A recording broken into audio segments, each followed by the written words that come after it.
Beaucoup n'ont pas perçu le sens profond du zèle diplomatique des Émirats du Qatar à vouloir réconcilier Kagame avec Tshisekedi.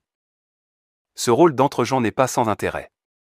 Il y a quelques années en effet le Qatar a financé de 60% des capitaux dans le lancement de la compagnie aérienne Rwandair qui se veut en fait une filiale de Qatar Airways.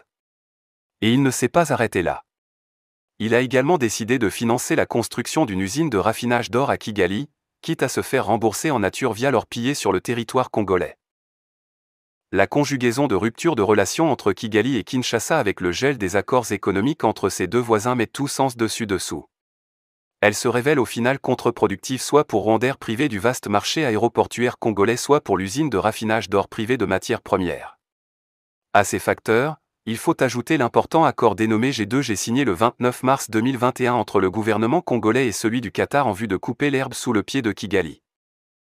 Cet accord consiste justement en l'intégration de la compagnie Qatar Airways dans un projet de partenariat Qatar-RDC portant sur l'accompagnement de l'État congolais à travers le partenariat avec la Régie des voies aériennes, RVA, pour la modernisation, la construction et le financement de 3 aéroports phares que sont celui de Njili à Kinshasa, Luano à Lubumbashi et Ndolo, Kinshasa, pour l'aviation d'affaires.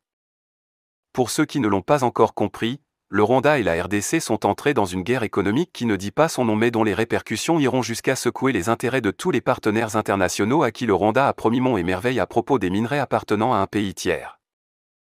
Entre le Qatar, le Rwanda et la République démocratique du Congo se dessine donc un triangle de Bermude, une zone à haute tension diplomatique et militaire où risquent de disparaître des économies dites faussement émergentes. Une zone de tous les risques dont l'avenir pourra nous réserver 2 scénarios d'issue. Le premier serait que la République démocratique du Congo soit en train de gagner la guerre contre le Rwanda non pas par la force des canons mais par une campagne agressive de sensibilisation de l'opinion publique et par l'asphyxie économique des canaux illicites et illégaux d'enrichissement rwandais. Kinshasa est en train d'étrangler le Rwanda en empêchant son portefeuille de se gonfler. Si la République démocratique du Congo réussit à rester ferme sur ses positions de refus de dialogue avec le Rwanda tant que ce dernier maintiendra ses forces militaires sur le territoire congolais et que surtout il réussit à convaincre les partenaires internationaux de la non-nécessité de passer par Kigali pour commercer les matières premières du Congo, alors l'on serait à un pas d'une nouvelle ère politique et sécuritaire dans la région des Grands Lacs.